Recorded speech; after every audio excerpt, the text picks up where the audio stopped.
Good afternoon everyone. हम organic chemistry में second chapter alcohol पढ़ रहे थे। अल्कोहल को पढ़ते हुए हमने पिछले वीडियो में अल्कोहल बनाने की विधियां यानी विरचन की विधियां पढ़ रहे थे, जिसमें से अपचयन, पहली विधि अपचयन पढ़ी, दूसरी जो विधि हमने पढ़ी वो एल्किल हैलाइड से पढ़ी, तीसरी विधि हमने ग्रिग्नार अभिकर्मक से पढ़ी।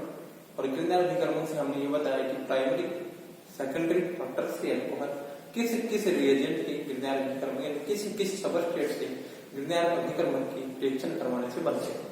उसके बाद हम next method of preparation of alcohol में नेक्स्ट जो मेथड है वो है एल्किनोज।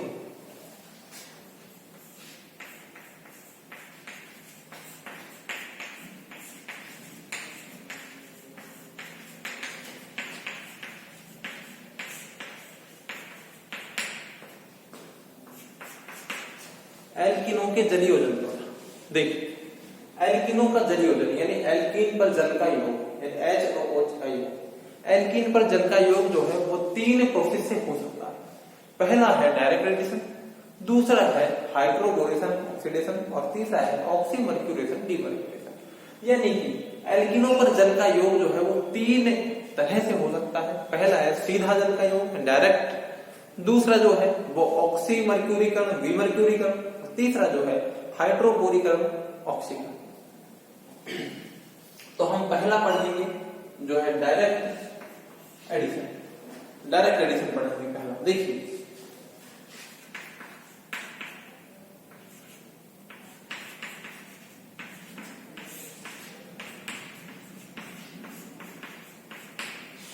ये एल्कीन है, इस एल्कीन पर जल का योग H+ की उपस्थिति में एसिडिक मीडियम में अगर करवाया जाता है तो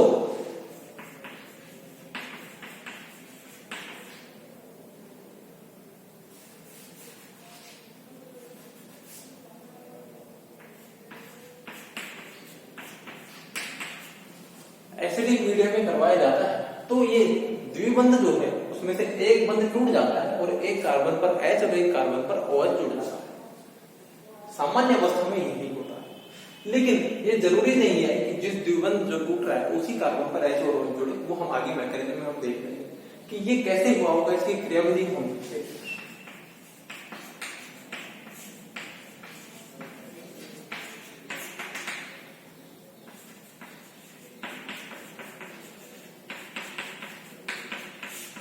जैसे ही एल्कीन को एसिड दिया जाएगा, एसिडिक मीडियम दिया जाएगा, तो ये देखिए ये डबल बॉन्ड के इलेक्ट्रॉन किसी एक और क्या हो जाएंगे, शिफ्ट हो जाएंगे। एक और शिफ्ट होते ही एक जिधर शिफ्ट होंगे उधर कर रहे हैं उस पर नेगेटिव चार्ज और दूसरे वाले पे पॉजिटिव चार्ज आएगा।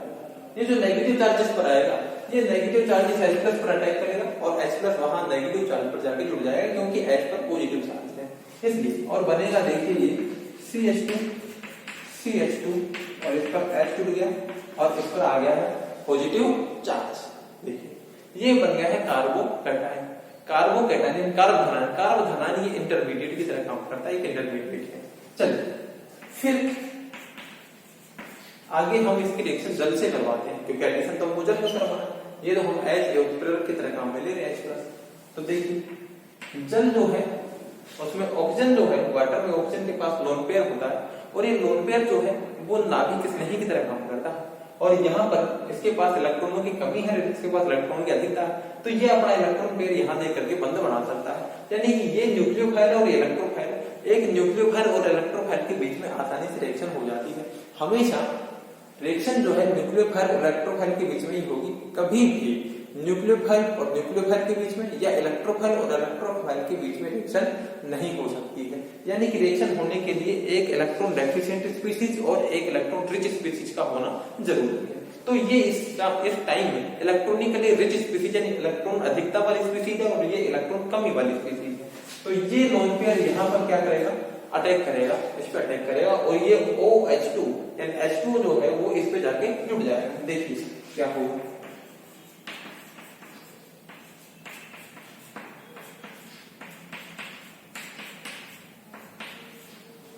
ऑक्सीजन दो बंध बना सकता है और जब तीसरा बंध वो बना रहा है तो इस पर अतिरिक्त भार आता है, अतिरिक्त वजन की वजह से इस पर पॉजिटिव चार्ज आता है।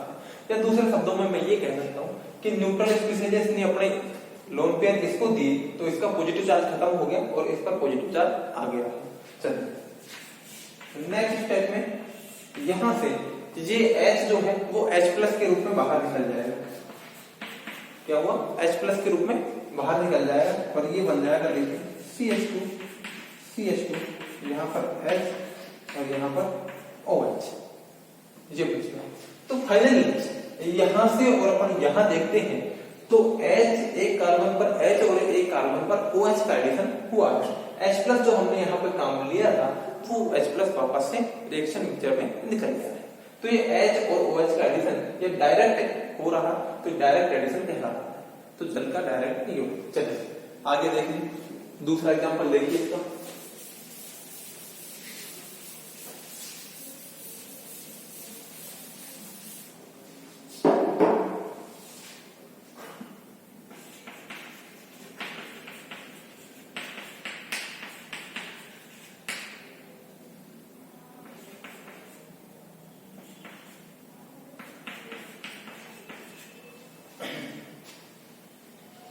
देखिए ये एक एल्कीन है, इसको हमने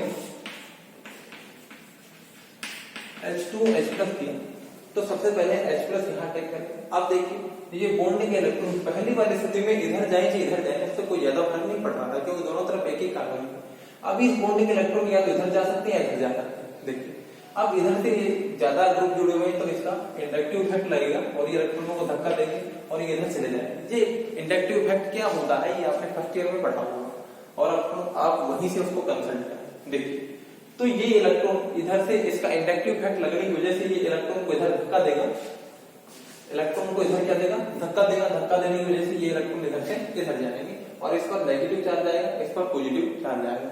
नेगेटिव चार्ज आते ही इस पर क्या H प्लस जाके जुड़ जाएगा। देखिए तो ये बनेगा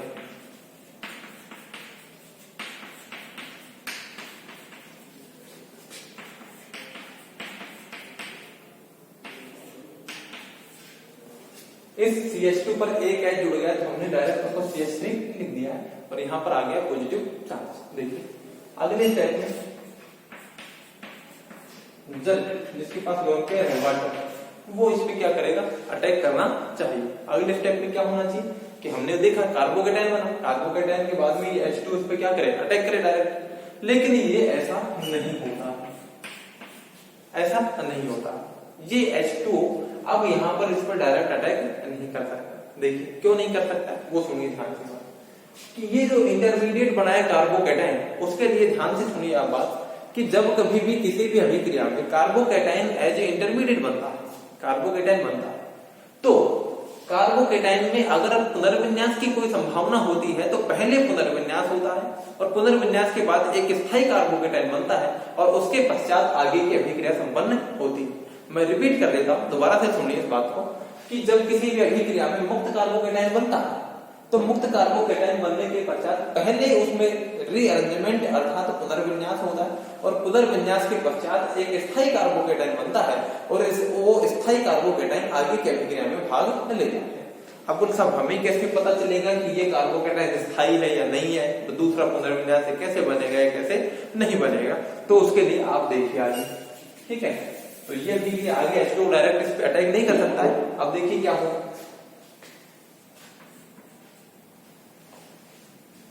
ये जो कार्बन दो कार्बन से जुड़ा हुआ होता है उसको हम 2 डिग्री या द्वितीयक कार्बन कहते हैं। जो एक कार्बन से जुड़ा होता है उसको प्राथमिक कार्बन, 2 कार्बन से जुड़े हुए कार्बन को द्वितीयक कार्बन और 3 कार्बन से जुड़े हुए कार्बन को तृतीयक कार्बन कहते हैं। अब देखिए प्राथमिक द्वितीयक तृतीयक कार्बन आप लोगों को पता है। अब उसके बाद मैं कह रहा हूं कि जिस कार्बन पे धनावेश होता है अगर वो कार्बन 2 कार्बन से जुड़ा हुआ है तो उसको द्वितीयक कार्बोकेटाइन, अगर धनावेशित कार्बन एक कार्बन से जुड़ा हुआ हो तो प्राथमिक कार्बोकेटाइन और धनावेशित कार्बन 3 कार्बन से जुड़ा हुआ हो तो तृतीयक कार्बोकेटाइन या टर्सरी कार्बोकेटाइन कहलाता है। यानी कार्बन जिस पर पॉजिटिव चार्ज है वो कार्बन प्राइमरी है तो प्राइमरी कार्बोकेटाइन, अगर वो द्वितीयक है तो द्वितीयक कार्बोकेटाइन और वो तृतीयक है तो तृतीयक कार्बोकेटाइन। तो एक बात ध्यान से समझना कि तृतीयक कार्बोकेटाइन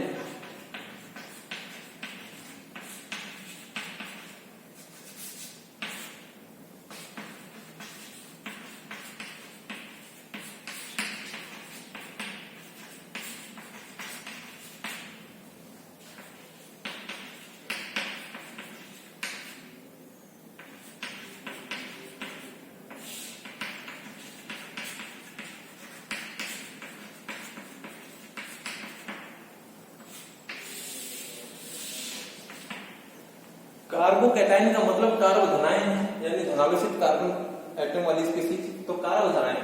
तो कार्बोकैटायन जो है उसके स्थायित्व की हम बात करेंगे। तृतीयक कार्बोकैटायन सबसे ज्यादा स्थायी होता है, द्वितीयक कार्बोकैटायन उससे कम और प्राथमिक कार्बोकैटायन उससे कम स्थायी होगा।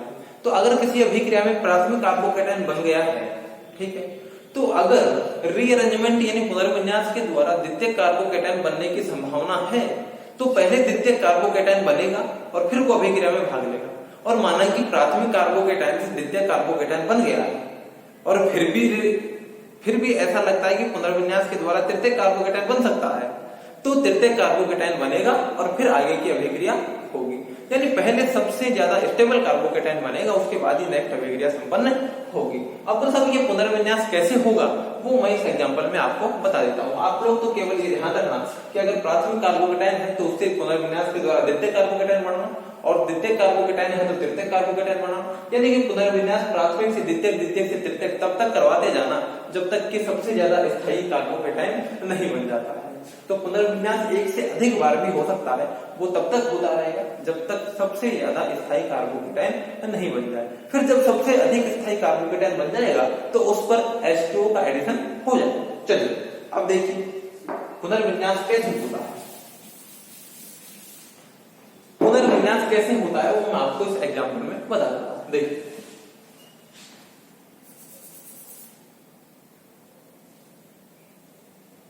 देखिए इस H को मैं इसके साथ में लिख रहा हूं। देखिए CH था, मैंने लिख दिया H, ठीक है। देखिए अब पुनर्विन्यास का मतलब ये है कि इस कार्बोकैटायन के पास वाले कार्बन से, जस्ट पास वाले कार्बन से, ये भी है और ये भी है, इस कार्बोकैटायन के जस्ट पास वाले कार्बन से किसी हाइड्रोजन एटम या किसी भी एल्किल ग्रुप का विस्थापन उस कार्बोकैटायन पर हो जाए।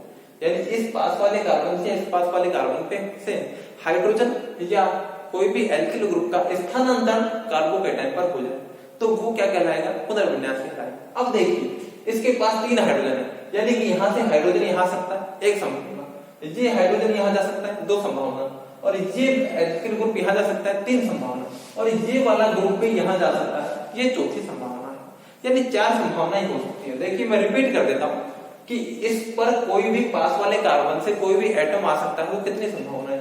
ये कार्बन का आ जाए एटम यहाँ, एक संभावना, ये हाइड्रोजन आ जाए मतलब यहाँ से यहाँ पे एक संभावना, ये हाइड्रोजन चला जाए दूसरी संभावना, ये एल्किल ग्रुप चला जाए मैथिल ग्रुप 3 संभावना, ये एथिल ग्रुप चला जाए 4 संभावना, 4 संभावनाएं होगी। देखिए अब उनमें से कौन सी होगी वो डिपेंड करता है कि कौन से को ले जाने से सर्वाधिक स्थायी कार्बोकैटायन बनेगा। देखिए अब हम माना कि इसको यहां से यहां ले जाते हैं, ठीक है, यहां से यहां ले जाते हैं हाइड्रोजन को, तो यहां पर 2 हाइड्रोजन रह जाएंगे, और यहां पर यानी इस वाले पार्ट को मैं लिख देता हूं। देखिए इस वाले पार्ट CH और ये C, तो यहां से एक हाइड्रोजन यहां गया तो एक पहले से था CH और ये CH2 हो गया, एक हाइड्रोजन था, एक इधर से यहां आ गया, ये एक इधर से चला जाए तो यहां 2 हो गए, और यहां 3 थे तो यहां क्या रह गए, 2 रह गए। यहाँ कार्बन की वैलेंसी पूरी 4 हो गई है, 1 2 3 और 4, यहाँ पर 1 2 3 ही लगी, तो अब पॉजिटिव चार्ज किस पे आ जाएगा, इस पे आ जाएगा। यानी जिस भी कार्बन से किसी भी ग्रुप या एटम का रिप्लेसमेंट होगा यानी स्थानांतरण होगा, उस कार्बन पे पॉजिटिव चार्ज आ जाएगा, जिससे एटम जाएगा उस पे पॉजिटिव चार्ज आ जाएगा। तो यहाँ से गया तो यहाँ पॉजिटिव चार्ज आ गया, हाइड्रोजन यहाँ पहुंच गया। अब ये तो प्राथमिक कार्बोकैटायन बन गया क्योंकि कार्बन एक कार्बन से जुड़ा हुआ, वही तो प्राथमिक कार्बोकैटायन बन गया, जबकि प्राथमिक तो पहले द्वितीयक, ये द्वितीयक था, द्वितीयक से कम स्थायी होता है, इसलिए ये तो यहां से यहां नहीं जाएगा, यानी ये संभावना खत्म हो। चलिए ये तो नहीं जाएगा। दूसरी बात करते हैं, ये CH3 को भेज के देखते हैं। देखिए इस CH3 को भेजते हैं तो देखिए ये बनेगा, CH3 को भेजने से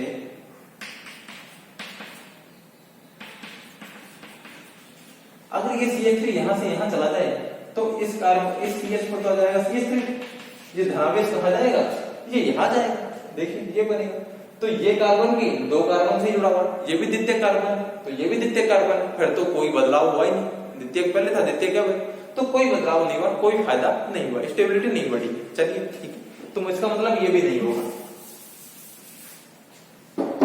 अगर इस एल्किल ग्रुप को यहां भेज दूंगा तो यहां पर पॉजिटिव चार्ज आएगा, तो ये कार्बन 1 और 2 कार्बन से जुड़ा हुआ, वहां भी द्वितीयक कार्बन ही बनेगा। अब एक संभावना है कि इस हाइड्रोजन को अगर मैं यहां भेज देता हूं, देखिए इस हाइड्रोजन तो क्या बनेगा, देखिए CH2 CH2 C CH3 CH एक H तो पहले था, एक और चला गया CH2 CH2 और ये आ गया पॉजिटिव चार्ज। अब ये पॉजिटिव, ये हाइड्रोजन यहां जाने से इस पे पॉजिटिव चार्ज आएगा, तो ये पॉजिटिव चार्ज वाला कार्बन जो है 3 कार्बन से जुड़ा हुआ है। 3 कार्बन से जुड़ते ही अब ये टर्सरी तृतीय कार्बोकेटायन हो गया, और तृतीय कार्बोकेटायन का स्थान तो द्वितीय कार्बोकेटायन से ज्यादा होगा, इसलिए ये ज्यादा स्थायी कार्बोकेटायन है। तो पहले ये कार्बोकेटायन बनेगा और फिर उसके बाद में अब इसका क्या होगा, H2 का एडिशन होगा, और एडिशन के बाद में देखिए CH3 CH2 C CH3 O H और H प्लस, ये H बाहर निकल जाएगा और CH3 C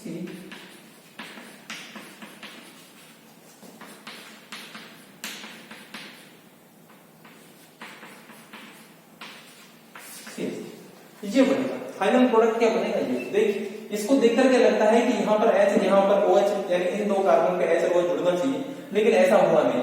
H यहाँ पर जुड़ा है, H यहाँ पर जुड़ा है और OH यहाँ जुड़ने की बजाय यहाँ पर जुड़ा है, क्योंकि अगर कार्बोकेटायन बनता है तो उसमें पुनर्विन्यास की कोई संभावना है, रीअरेंजमेंट की कोई संभावना होती है, तो पहले रीअरेंजमेंट होता है और प्राथमिक से द्वितीयक और द्वितीयक से तृतीयक कार्बोकेटायन बनता है। बस सर हमें ये तो आपने संभावनाएं बता दी, सर हमें कैसे पता चलेगा, बस वो संभावनाएं आपको देखनी है कि एक बार उसको ट्रांसफर करके देखिए कि बनने वाला जो पहले वाले ज्यादा स्थायी है या नहीं है, फिर दूसरे को ट्रांसफर करके देखिए, तीसरे को ट्रांसफर करके देखिए, तो इस तरह से ग्रुप्स को ट्रांसफर करके देखिए और बनने वाला कार्बोकेटायन जो ज्यादा स्थायी बन रहा है उससे आगे अभिक्रिया संपन्न हो जाएगी। तो ये था जल का डायरेक्ट एडिशन। इसमें सबसे इंपॉर्टेंट चीज है कार्बोकेटायन का रीअरेंजमेंट यानी पुनर्विन्यास, यानी कि कार्बोकेटायन। अच्छा ये केवल इसमें ही नहीं है, आप लोग एक बार ध्यान से मेरी बात को दोबारा सुन लीजिए, केवल एल्किनों के जलयोजन में ही कार्बोकेटायन का पुनर्विन्यास नहीं है, किसी भी अभिक्रिया में जहां भी कार्बोकेटायन बनेगा तो कार्बोकेटायन में अगर पुनर्विन्यास की संभावना है, यानी और अधिक स्थायी कार्बोकेटायन बनने की संभावना है, तो पहले पुनर्विन्यास होगा और उसके बाद ही आगे की अभिक्रिया होगी। केवल ये एल्कीन के जलयोजन में ही नहीं बल्कि जितनी भी रिएक्शन है, किसी भी रिएक्शन में अगर कार्बोकेटायन बन रहा है तो उसमें यही प्रोसीजर फॉलो होगा। तो इस वीडियो में इतना ही, इसके आगे का हम नेक्स्ट वीडियो में करेंगे। Thank you.